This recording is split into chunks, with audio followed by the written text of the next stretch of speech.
আরশোলাদের প্রোটেস্টে কারা কারা সামিল ছিল নিজেদের চোখে একবার দেখে নিন। এটা কিন্তু দিল্লি পুলিশ থেকে পাবলিশ করেছে। আমি অনেক দিন ধরে ওয়েট করছিলাম যে এই যে প্রোটেস্টের নামে যে ল্যাংটো নাচ চলছে, এটার বাস্তবটা কি? এইটা কি বাস্তবে কি স্টুডেন্টদের জন্যেই করা হচ্ছে?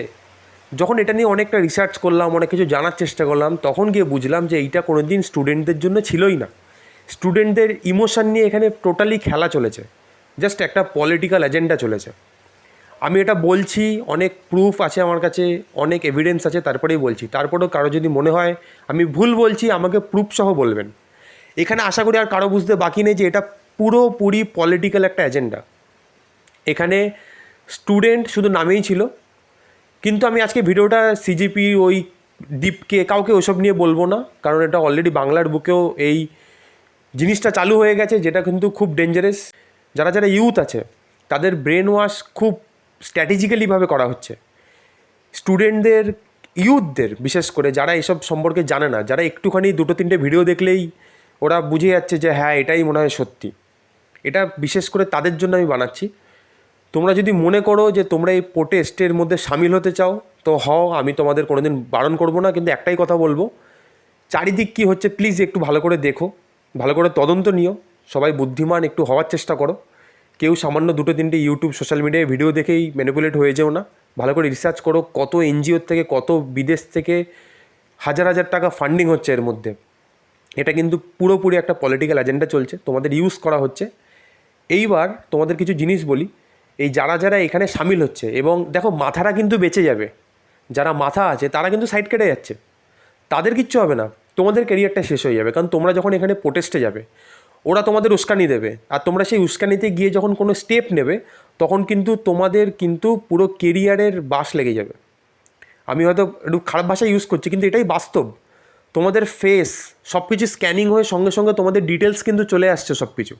তোমরা যদি মনে করো যে তোমরা ওখানে প্রোটেস্টে গিয়ে ভুলভাল কথা বলবে, দেশবিরোধী কথা বলবে, কোনো রকম বড় পজিশনে যারা বসে আছে, যারা একটা সাংবিধানিক পজিশনে বসে আছে, দেখো পলিটিক্যাল যে পার্সন আছে তাকে নিয়ে তোমার মতবিরোধ থাকতেই পারে, কিন্তু সে যতক্ষণ একটা সংবিধানের একটা পোস্টে বসে আছে, সংবিধানের একটা জায়গায় বসে আছে, তাকে তুমি এত বাজে ভাষায় কোনোদিনও কিছু বলতে পারবে না। এটা এটা উচিতও না, তোমার নামে বাস্তবে কেস হয়ে যাবে। তা যারা যারা এগুলো করছো, যারা বুঝছো না ব্যাপারটা, তাদের জন্য আমি বলছি, বিশেষ করে বাঙালি যারা আছো, অলরেডি বাংলার বুকেও এই চালু হয়ে গেছে। দেখো এরকম করো না, তোমাদের কেরিয়ার কিন্তু শেষ হয়ে যাবে। তোমাদের ফেসগুলো স্ক্যান হয়ে যাবে, স্ক্যান হয়ে তোমাদের কিন্তু পুরো ডিটেলস চলে আসবে, তোমাদের কাছে নোটিশ চলে আসবে বাড়িতে, তোমাদের নামে এফআইআর হয়ে যাবে, তোমরা জানতেও পারবে না। তোমরা বাড়ি চলে যাবে, গিয়ে 3 দিন 4 দিন পর দেখবে বাড়িতে পুলিশের নোটিশ চলে এসছে। তখন তোমাদের কিন্তু কেউ বাঁচাবে না, তখন কিন্তু তোমাদেরই দৌড়াদৌড়ি করতে হবে, এবং পাবলিকের মার তো খেতেই হবে, কারণ আর্মিদের ব্যাপারে উল্টোপাল্টা কথা চলছে, এগুলো কেউ তো মেনে নেবো না আমরা। আমিও জেনজি, আমিও অবভিয়াসলি জেনজি, কিন্তু আমি তো এরকম কোনো দিন করবো না যে আর্মিদের ব্যাপারে উল্টোপাল্টা বলবো, গিয়ে পাবলিক প্রপার্টি ভাঙচুর করে দেবো, এগুলো তো আমিও কোনো দিন করবো না। তা তোমরা একটু বুদ্ধিমান নাও, একটুখানি রিসার্চ করো, নিজেরা একটু জানো, শেখো। তোমরা এখনও বুঝতে পারছো না, একটা জেনারেশন যদি এরকম হয়ে যায়, যাকে ম্যানিপুলেট করা এতটাই সোজা, তাহলে কিন্তু একটা দেশকে ভাঙা খুব সহজ। তো তোমরা এরকম হয়েও না। এই প্রোটেস্টের মধ্যে যত লোক আছে তার মধ্যে 50% কিন্তু পলিটিক্যালি ওদের এজেন্ডা চলছে, আর 50% হচ্ছে ইনোসেন্ট স্টুডেন্ট, যারা কিছুই জানে না, তারা জাস্ট ফ্লোতে চলে যাচ্ছে। তাই তোমরা এরকম কোনোদিন প্লিজ করো না, একটু বুদ্ধিমান হও, এইটুকুনি বলবো। তোমাদের কিন্তু এফআইআর হচ্ছে অলরেডি 3000-এর মতো দিল্লি পুলিশ কিন্তু এফআইআর করে ফেলেছে, ডিটেলস পুরো জারি করে দিয়েছে, সব দাগি আসামি। তো তোমরা আবার সেই চক্করে পড়ে নিজেদের কেরিয়ার শেষ করো না, এইটুকুনি রিকোয়েস্ট করবো। তোমরা যদি মনে করো যে না এখন কিছু উল্টোপাল্টা বলে দিলাম, 2 দিন পরে গিয়ে ক্ষমা চেয়ে নেবো, সব ঠিক হয়ে যাবে, সেরকম কিন্তু কোনো দিনও হবে না। চারিদিক তো ভিডিও, চারিদিক তো আছেই, তোমরা তো দেখতেই পাচ্ছ। এক টাইম আর্মিদের বিভিন্ন বাজে বাজে কথা বলে সব এখন গিয়ে ক্ষমা চাচ্ছে যে আমার ভুল হয়ে গেছে, এই হয়ে গেছে।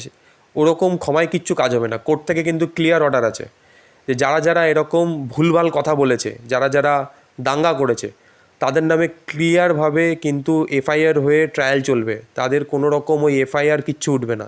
যারা বড় মাথা তারা কিন্তু বেঁচে যাবে, তোমরাই কিন্তু ফাঁসবে, আর কিচ্ছু হবে না। বড় মাথাটা কিন্তু সাইড কেটে পড়েছে। এই অনেক সেটিংয়ের ব্যাপার আছে, আমি যদি এখন পুরো ডিটেলস যদি বলতে চাই, ঘন্টার পর ঘন্টা চলে যাবে, অন্তত 1 ঘন্টা তো লেগেই যাবে। আমি পুরো ডিটেলস বলে দিতে পারবো একদম শুরু থেকে এখনও অবধি যে কী লেভেলের গেম চলেছে। তো যাই হোক, তোমরাই নিজেরাই রিসার্চ করো, জেনজি আরশোলা হয়েও না, জেনজির মতোই থাকো, বুদ্ধিমান থাকো। তোমরা অবভিয়াসলি সোশ্যাল মিডিয়ায় সবাই অ্যাক্টিভ আছো, একটু রিসার্চ করো ভালো করে, তারপরে সিদ্ধান্ত নাও। এইটুকুনি বলবো। বাংলার বুকে কিন্তু গুন্ডা দমন আইন কিন্তু অ্যাক্টিভ আছে। একবার কিন্তু গুন্ডা দমন একটা কিন্তু ধরা পড়লে কিন্তু খুব মুশকিলে পড়ে যাবে।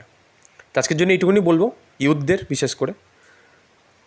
দেখা হবে নেক্সট কোন আপডেট নিয়ে।